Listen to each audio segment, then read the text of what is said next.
एक बार एक सरकारी स्कूल में एक क्लास चल रही थी।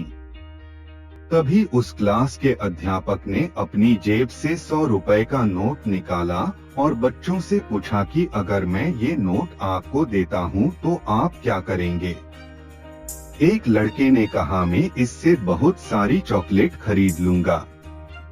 दूसरे ने कहा, मैं इससे समोसे खाऊंगा। तभी एक लड़का कहता है कि मैं इससे माँ के लिए चश्मा खरीद कर लाऊंगा।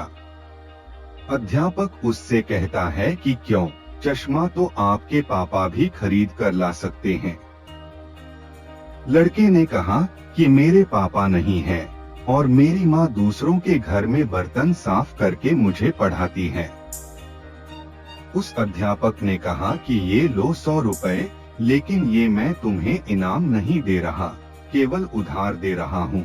जब तुम जिंदगी में कुछ बन जाओ तो मुझे वापस कर देना। उसके बाद लगभग 20 साल बाद एक दिन एक गाड़ी उस स्कूल में आकर रुक जाती है।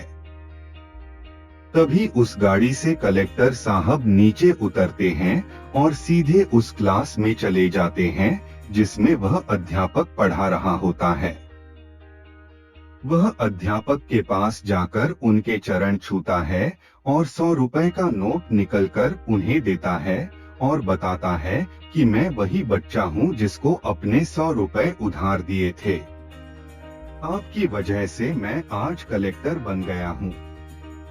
इस कहानी का निष्कर्ष यह है कि अगर आप अपने लक्ष्य के प्रति समर्पित हैं, तो आप कुछ भी बन सकते हैं। विघ्नों के बावजूद यदि हम अपने लक्ष्य की ओर ध्यान केंद्रित रहते हैं, तो इंसानियत के आपातकाल में भी हम पुरस्कार प्राप्त कर सकते हैं। यह कहानी हमें संकल्पित रहने और मेहनत करने का महत्व दिखाती है।